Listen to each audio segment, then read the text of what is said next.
Nós estamos falando sobre escatologia. Nós vimos nas 2 semanas anteriores a escatologia no Antigo Testamento e agora nós começamos a ver a escatologia no Novo Testamento. Na semana passada nós falamos sobre o derramar do Espírito com o cumprimento das profecias de Joel em Atos 1:8. Depois nós falamos que a maior profecia ela havia sido concluída com a vida de Jesus. Falamos também sobre o já e o ainda não. São duas frases que parecem que são antagônicas, mas que elas refletem a nossa salvação e refletem um sinal do fim dos tempos. Nós, conforme nós falamos na semana passada, nós já estamos salvos, mas não tomamos posse ainda desta herança. A vinda de Jesus Cristo para o mundo é interpretada no Novo Testamento especificamente como cumprimento da profecia mais importante. Por exemplo, Mateus, o nascimento da Virgem Maria, está apresentado como um cumprimento da profecia de Isaías. Abra a palavra em Mateus capítulo 1, Isaías 1, verso 20 até 23. Mateus capítulo 1, versos de 20 a 23. Mateus 1, versos 20 até 23. eu achei. Pode ler. Enquanto ponderava nestas coisas, eis que lhe apareceu em sonho um anjo do Senhor, dizendo: José, filho de Davi, não temas receber Maria, tua mulher, porque o que nela foi gerado é do Espírito Santo. Ela dará à luz um filho e lhe porá o nome de Jesus, porque ele salvará o seu povo dos pecados deles. Ora, tudo isto aconteceu para que se cumprisse o que fora dito pelo Senhor por intermédio do profeta. Eis que a Virgem conceberá e dará à luz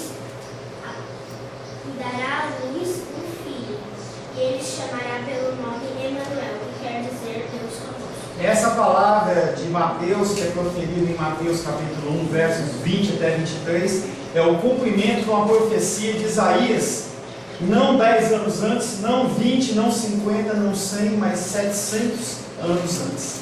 700 anos antes de Cristo nascer, Isaías já havia profetizado. Isaías ele é considerado pelas pessoas como o quinto evangelho, porque ele fala mais de Jesus do que todo o Antigo Testamento. Ele fala de profecias sobre Jesus, fala que Jesus seria o servo sofredor e uma série de outros detalhes que nós vamos ler. Um grande número de outros detalhes a respeito da vida, morte e ressurreição de Jesus é citado como um cumprimento das profecias do Antigo Testamento. Por exemplo, seu nascimento em Belém, Mateus capítulo 2, verso 4 a 6. E alguém abra Miqueias capítulo 5, verso 2. Então, convocando todos os principais sacerdotes e escribas do povo, entregava deles quando Cristo devia nascer. Em Belém da Judéia responderam eles, porque assim está escrito por intermédio do profeta: E tu, Belém, terra de Judá, não és de modo algum a menor entre os principais de Judá, porque de ti sairá o dia que é de apacentar o meu povo, Israel. Miqueias 5:2. E tu, Belém, Efratá, pequena demais para figurar como grupos milhares de Judá, de ti lhe sairá o que há de reinar em Israel, e cujas origens são desde os tempos antigos, desde os dias da eternidade. Então, Miqueias profetizou e se cumpriu em Mateus. Mais uma, Oséias 11:1.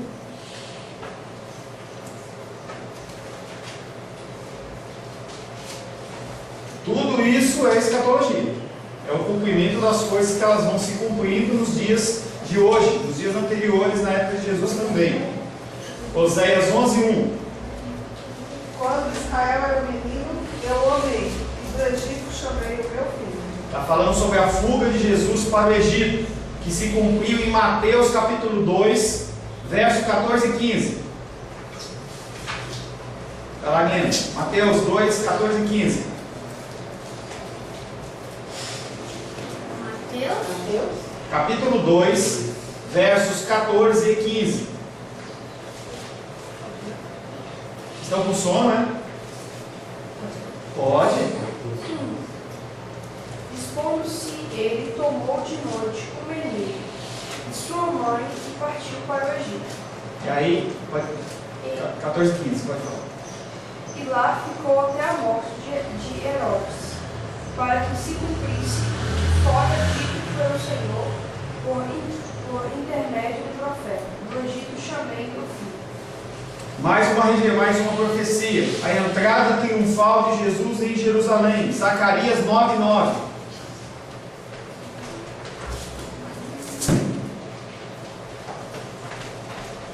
Vamos achar mais rápido, hein? Zacarias 9:9. Alguém já vai achando Mateus capítulo 21, verso 4 e 5. Eu achei. Zacarias? Então pode ler. Zacarias 9:9. Bem alto. Alegra-te muito, ó filha de Sião, exulta, ó filha de Jerusalém.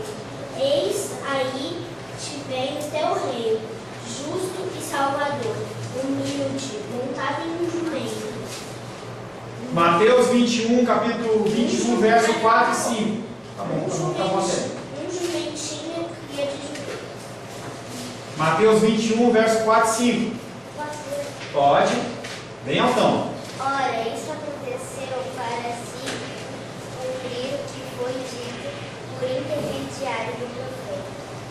Dizei à filha de Sião: eis aí te vem o teu rei, humilde, montado em jumento, um jumentinho, cria de animal de carne.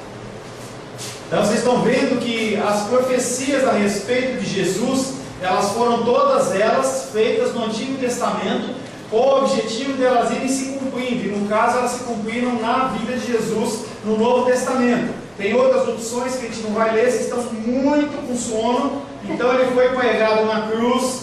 O fato dos soldados lançarem a sorte sobre as suas vestes também foram profetizados. A venda dele por 30 moedas de prata também foi profetizada pelo profeta e cumprida em Jesus. Ele deveria ser sepultado com o rico, também se cumpriu a profecia de Isaías. A ressurreição do Senhor também foi profetizada e cumpriu-se no livro de Atos. E a sua ascensão, Salmo 68, 18. Salmo 68, 18, e alguém acha Atos 1, 9. Salmos 68, 18.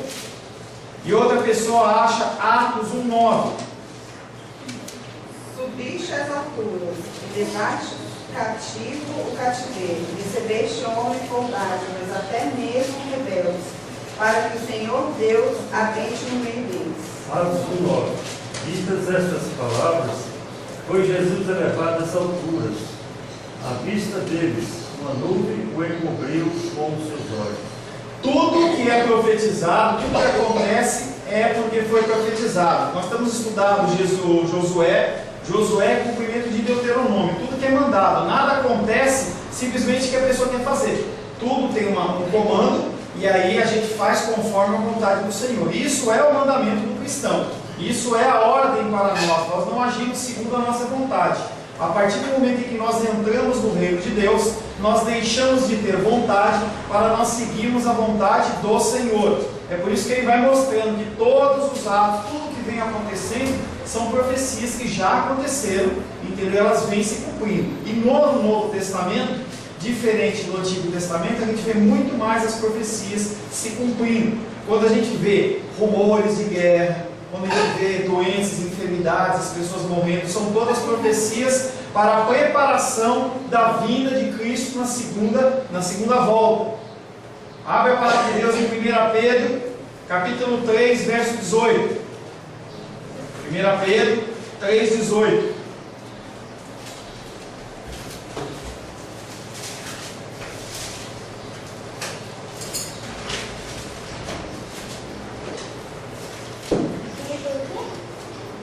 Primeira Pedro, capítulo 3, verso 18.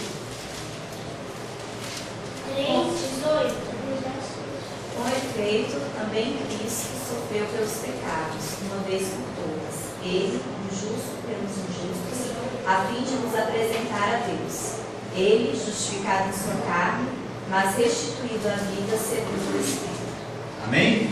Esse única vez, ou só uma vez, é um termo que a gente não consegue observar na língua portuguesa, mas a palavra que foi usada em grego para dizer esse uma única vez, ela só é utilizada no Novo Testamento inteiro uma vez só.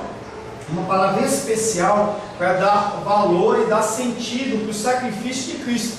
O sacrifício de Cristo que vem substituindo o sacrifício de animais que eram feitos diariamente no templo. Eu estava lá dando aula em Uberlândia e as pessoas perguntavam para mim assim, mas como que era isso? No Antigo Testamento matava-se muito bicho morria. Todo pecado você tinha que levar um bichinho para matar. Imagina quantos bichinhos você tem que colocar no seu carro diariamente, porque a gente peca toda hora. E quantas vezes havia essas orações de sacrifício no templo? Quantas vezes por dia? 3 vezes por dia. Lembra de Daniel? Quantas vezes ele orava no quarto dele? 3 vezes por dia. Lembra lá em Atos, quando nós estudamos Atos 3, eles estavam indo na oração da manhã, mas também haviam mais 2 orações, haviam 3 orações. Então sempre havia sacrifício de animais para cobrir os pecados. E a morte de Cristo, ela vem para ser o sacrifício final, porque Deus não tem prazer e satisfação no sangue de bodes, de bois e de ovelhas. Então Cristo ele vem de uma forma única, de uma única maneira, e ele é representado por uma palavra também, de só essa palavra, ela representa a morte de Cristo, uma única vez. E aí a diferença entre nós e os católicos todo dia Cristo morre. Quando você faz a missa do católico sempre tem que ter a ceia, e quando se tem o advento da Eucaristia, Cristo ele morre pelos nossos pecados novamente. Então diariamente Cristo tem que morrer. Se você for na Igreja Católica na segunda, terça, quarta, quinta, sexta, sábado, domingo, dia santo, feriado, o que quer que seja, sempre tem missa. Em algum lugar tem que ter missa, porque Cristo ele tem que morrer todo dia. E o entendimento deles é que é essa morte. Eu lembro que quando eu era pequeno, que eu tomava a hóstia, e aí ele fala assim, você não pode morder a hóstia, porque se você morder a hóstia, sua boca vai encher de sangue. Era esse que falava para mim, e eu ficava morrendo de medo, entendeu? Eu falava assim, por que isso, né? E hoje eu entendo que é porque eles entendem que a figura de Cristo, na Santa Ceia nossa, por exemplo, em que a gente entende que os elementos, eles são simbólicos, para eles, o sangue de Cristo, o cálice é o sangue de Cristo, realmente, naquele momento ele vira o sangue de Cristo, e o pão, ele é a carne de Cristo. O Cristo, ele entra dentro do pão, ele entra dentro do sangue do vinho, e isso chama-se transubstanciação. Quer falar alguma coisa, vocês? Quando o senhor terminar, eu quero. Como que é? Quando o senhor terminar, eu quero. Pode falar? Pois é, eu não acredito que os católicos digam que Jesus morre todo dia, não acredito. Mas é a doutrina deles. Mas é a doutrina deles. Não pode A ser. doutrina católica é essa. Se você for buscar a doutrina católica, se os católicos que congregam acreditam ou não, é outra coisa. Mas que as pessoas que ministram na lei do catolicismo, está isso, que Deus todos os dias, Jesus Cristo todos os dias ele morre e ele é ressuscitado ali na Santa Ceia, na Eucaristia. Tá? Daí a questão de estudar, é só a questão de ir atrás. Sobre desculpa, mas... Não, eu entendo, querida, eu entendo o que você está falando. Mas aí a doideira dessa, porque afinal de contas, ele quer dizer, subentendido, não pode ser que eles dizem que todo dia Jesus morre, eu não acredito nisso. Hebreus capítulo 9, verso 11 e 12.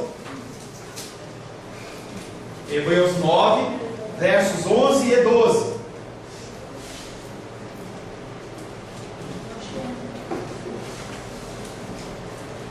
Quando, porém, veio Cristo como sumo sacerdote dos bens já realizados, mediante o maior e mais perfeito tabernáculo, não feito por mãos, que quer dizer, não dessa criação, não por meio de sangue de bodes e de bezerros, mas pelo seu próprio sangue, entrou no Santo dos Santos uma vez por todas, tendo obtido a eterna redenção. Tá? Esse texto de Hebreus ele completa o texto de 1 Pedro dizendo que o sacrifício único de Cristo não é um sacrifício que é feito todos os dias, não é feito uma vez por mês, mas é um sacrifício que foi feito uma vez só e ele é suficiente. Por isso que Cristo, quando antes de morrer, ele olha para os céus e diz: tudo está consumado, finalizou-se, não há mais nada a ser feito.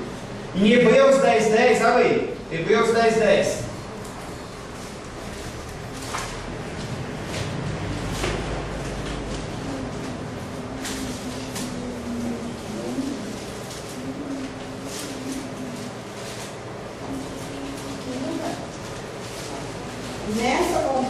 Nessa vontade é que temos sido santificados, mediante a oferta do corpo de Jesus Cristo, uma vez por todas. Mais uma vez, o texto de Hebreus ele vem falando sobre isso, falando sobre a nossa santificação. A nossa santificação não é por ofertas, a nossa santificação não é por oração, a nossa santificação não é por o nosso esforço, mas a santificação do cristão, ela é através do sacrifício de Cristo na cruz do Calvário. O sacrifício de Cristo foi caracterizado por uma finalidade, e que na obra de Cristo realmente aconteceu o que Deus tinha prometido através dos profetas do Antigo Testamento. Em Cristo, o Redentor prometido realmente veio. Paz do Senhor, meu irmão, fique à vontade. Realidades aguardadas do Antigo Testamento, eles vão se cumprindo após o nascimento de Cristo. Mais uma vez a gente vai falar sobre as profecias que vêm se cumprindo. Tanto João Batista como Jesus, eles são mencionados, proclamando que na vinda de Jesus o reino de Deus está próximo. Mateus 3:2. Mateus 3:2. Eu posso ler? Pode? É leal. Arrependei-vos, porque está próximo o reino dos céus. Tá? Tanto Jesus como João Batista, ele vem trazendo esta profecia. Entendeu? Ele vem falando que o reino está próximo e ele se cumpre com a morte e ressurreição de Cristo. Jesus igualmente disse aos fariseus que seu ato de expulsar os demônios pelo Espírito de Deus era uma prova de que o reino de Deus era chegado sobre eles. Mateus 12:28.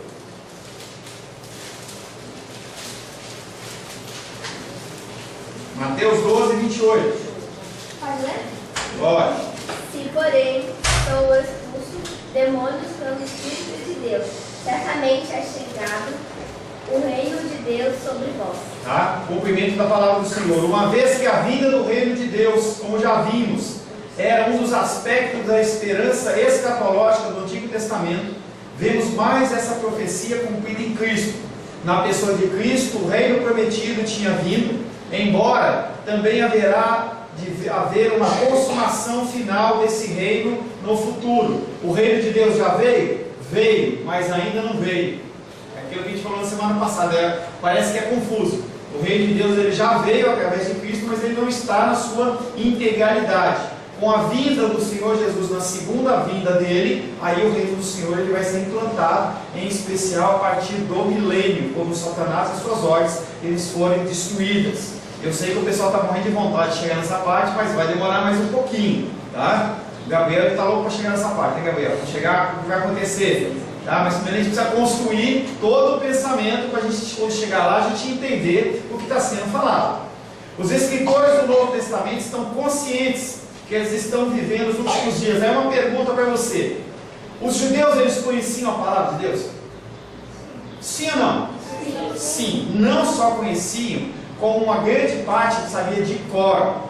Crianças da idade do Gabriel assim já sabia Gênesis de cabeça, Gênesis, Êxodo, Levítico, Número e Deuteronômio decorado, porque eles passavam por uma cerimônia que chamava Bar Mitzvah, e eles eram interrogados pelos rabinos, e a partir daquele momento ele era declarado de menino e ele passava a ser homem. Então eles sabiam.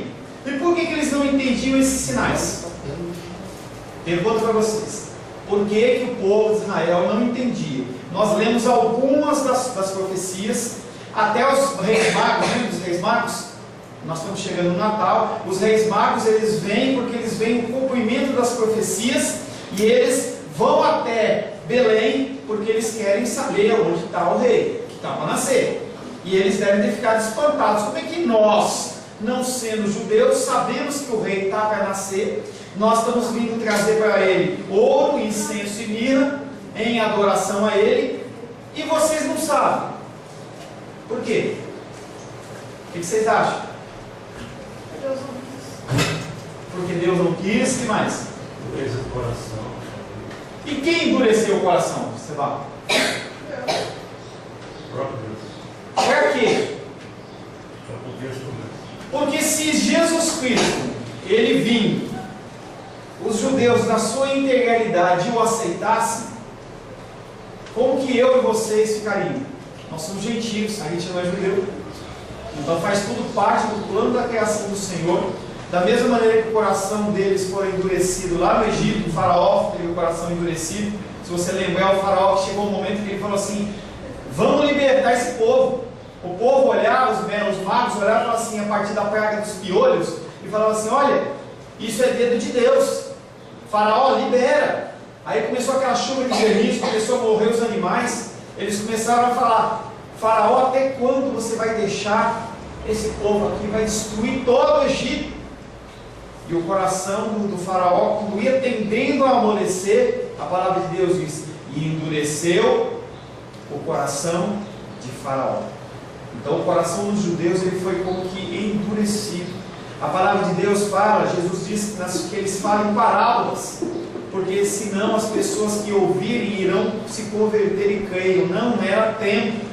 Jesus Cristo é rei, as pessoas queriam fazer Jesus Cristo de rei, e aí ele fala: não é o tempo, e ele se afasta. Tudo é para que se cumpra as profecias, tudo está sendo escrito e vem se cumprindo, parte a parte, momento a momento.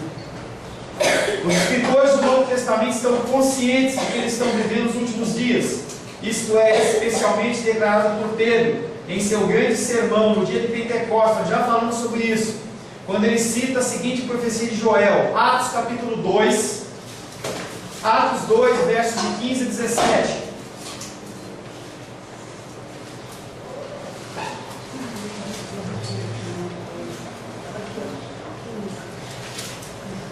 Atos o quê? Estes homens não estão Embriagados.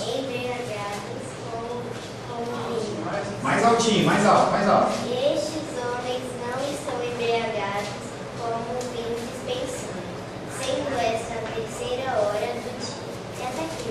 Mais um, vai lá. Mas Mas o que ocorre é o que foi dito por intermédio do profeta Joel. Mais um? vai. E acontecerá nos últimos dias, diz o Senhor, que derramarei o meu espírito sobre toda a carne. Então, amém. Então a profecia do profeta Joel que seria derramado o Espírito do Senhor sobre toda a carne, e ela se cumpre, uma profecia que foi feita em Joel 3, há centenas de anos antes, ela se cumpre no livro de Pentecostes, no livro de Atos, no ato do evento de Pentecostes. E isso é mais uma profecia que se cumpriu. Quando Pedro cita essas palavras, ele as aplica ao evento recém-ocorrido. O que ele está de fato dizendo é: nós já estamos nos últimos dias. Pastor, mas como é que é isso? Últimos dias? Faz quanto tempo que nós estamos nos últimos dias? As pessoas elas estão aguardando a vinda de Cristo. Tem muita gente que fala assim: vocês estão falando que Cristo vai voltar, mas aí como é que é isso? Cristo não voltou ainda, quanto tempo vai demorar? Os fatos, enquanto todos os fatos não ocorrerem, Cristo não volta e não se fina as profecias. Encontramos em Paulo um conceito similar. Em uma das suas primeiras epístolas, abre aí Gálatas capítulo 4, verso 4. Gálatas 4, 4.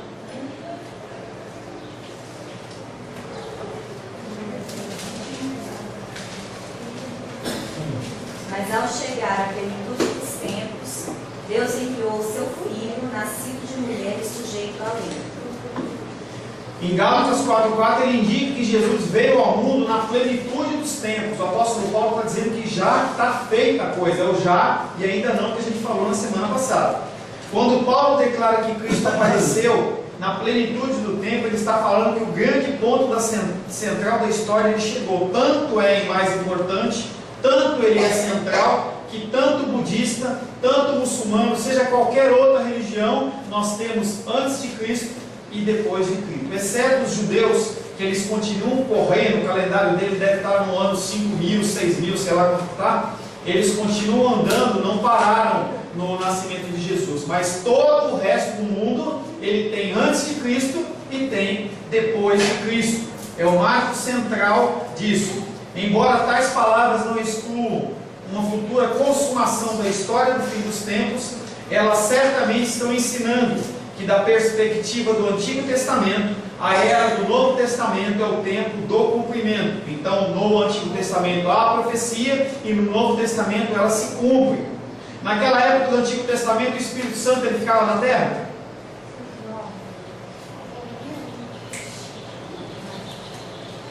No Antigo Testamento, o Espírito Santo ele ficava na terra? Não. Ele ficava onde? Como é que homens como Sansão agiam? Não é pela força do cabelo. O Espírito Santo no Antigo Testamento, ele vinha, ele descia sobre a terra, ou sobre o indivíduo, ou sobre a região, executava a função dele, a profecia, o que tinha que cumprir, e aí ele retornava para o Pai. Então ele ia e vinha. Isso aí, quando os profetas profetizavam, eles profetizavam através do Espírito Santo de Deus, e também o Espírito Santo vinha, trazia a palavra de Deus para eles profetizavam e o Espírito Santo voltava. Se não, Sansão, quando ele tem com cabelos cortados, que não é por causa de cabelo cortado ou não, que ele vai ter força ou não. Ali Sansão ele foi desobediente, e aí o Espírito do Senhor se afastou dele.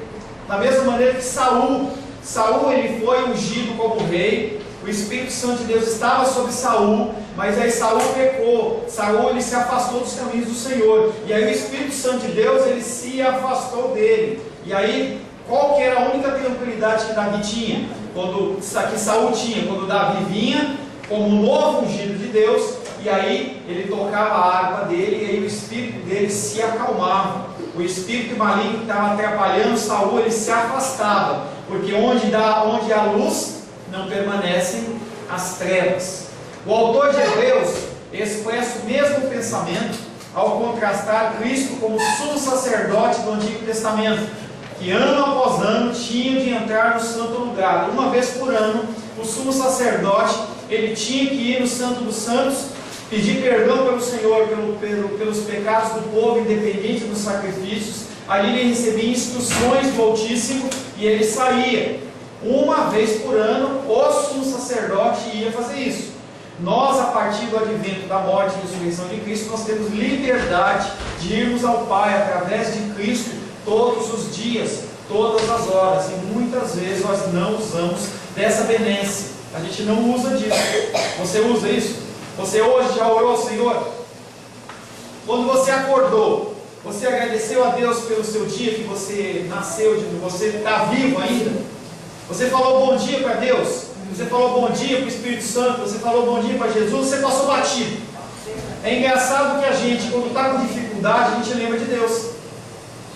Quando você está com uma dificuldade, com uma pessoa da sua família está com uma enfermidade, você está com uma causa judicial, você faz campanha, você acorda cedo para você orar, você faz propósitos, mas quando está tudo bem na sua vida, é como se Deus não existisse. E tem pessoas que ficam extremamente magoadas quando um passa pelo outro e não cumprimenta. A pessoa fala assim, poxa, nem me cumprimenta. Dentro da igreja acontece muito isso. A pessoa, apesar da nossa igreja é pequenininha, mas a pessoa passa, poxa, ele nem falou oi para mim, ele nem me cumprimentou. A pessoa fica esperando que alguém te cumprimente. E aí eu fico imaginando Deus parado na sua frente, você levanta, com aquele olho todo cheio de ramelo, e aí você corre para o banheiro, você nem fala bom dia para ele, nem o sauda, nem agradece a ele. Isso é uma falha muito grande. Nossa, licença, Senhor, que eu tenho ocupações, eu tenho coisas a fazer. Eu tenho que preparar o café da manhã, eu tenho que escovar dente, eu tenho que ir lá fazer o xixi. E aí você vai fazer as suas coisas e você esquece de cumprimentar o Senhor. Nós temos que cumprimentar o Senhor. Amém? Deveríamos.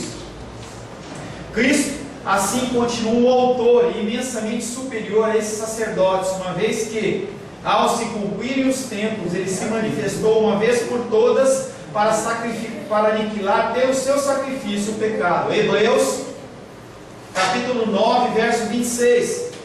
Hebreus 9, 26. Semana que vem eu vou separar a segunda fileira aí.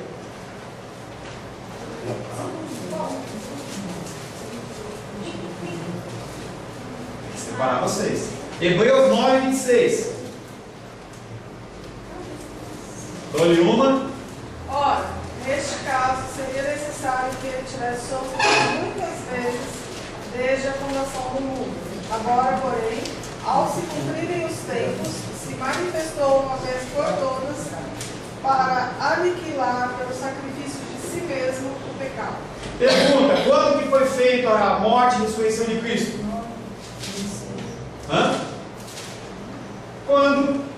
Quando ocorreu a morte e ressurreição de Cristo? Há quantos anos atrás?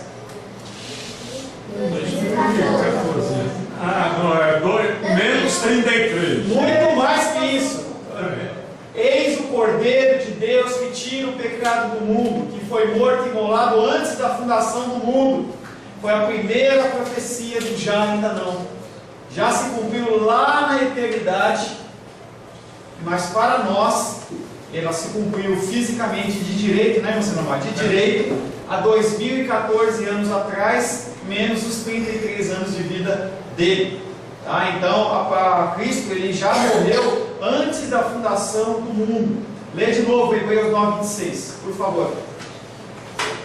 É sobre isso que está falando. Se alguém achou, pode ler. Pois neste caso, ele teria precisado sofrer repetidas vezes desde a fundação do mundo. De fato, foi uma só vez, no fim dos tempos, que ele foi manifestado para abolir o pecado com seu próprio sacrifício. Amém?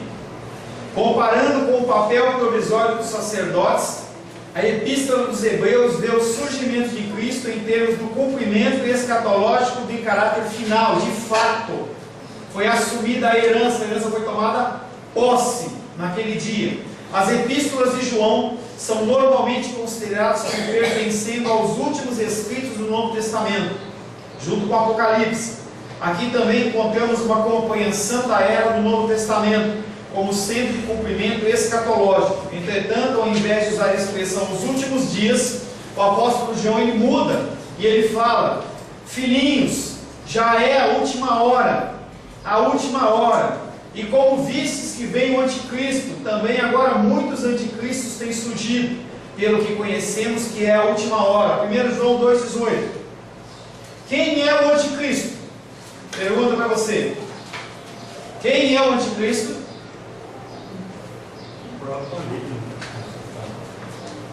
1 João 2,18. Filhinhos, já é a última hora. E, como ouvistes que vem o anticristo, também agora, muitos anticristos têm surgido, pelo que conhecemos que é a última hora. Mas tem o anticristo e tem muitos anticristos? Como que é isso, Gabriel? Que? Muitos, está falando que vai vir um anticristo. E aí diz que tem surgido muitos anticristos. Como é isso? O anticristo que vai vir. É um ou são vários? São vários. São só um que vai vir depois, mas. O resto É um anticristo ou são muitos anticristos? Aqui está dizendo: agora muitos anticristos têm surgido. Só os falsificados, os do Paraguai. Tem o anticristo e muitos anticristos. O que são os anticristos? São as pessoas que são contra Cristo. Pessoas que não profetizam, não falam do cristianismo. Pessoas que são contra o cristianismo. A gente tem visto notícias das pessoas matando cristãos. Anteriormente, nos dias de hoje, também matam cristãos. Quando você pensa em China, quando você pensa em Coreia do Norte, quando você pensa em países da África, quando você se declara cristão, ele te mata. Você é uma pessoa, até os monges, quando a gente fala assim, os monges budistas, né, eles são tão pacíficos, né, eles ficam buscando a paz interior, é uma coisa tão linda e maravilhosa, mas quando lá no Nepal, os cristãos eles se levantam para pregar o evangelho, eles invadem os templos e eles matam os cristãos. Lá no Oriente Médio, a palavra Deus, que significa Allah em muçulmano, porque a palavra Deus significa Allah, ela só pode ser usada para o Deus muçulmano. Ou seja, toda a Bíblia tem que ser destruída, tem que ser queimada. Se você falar de algum outro Deus, você está blasfemando contra o Deus deles, ou seja, pena de morte. Isso são sinais dos fins dos tempos. Devemos levar em conta também que os escritos do Antigo Testamento pareciam representar como um movimento único.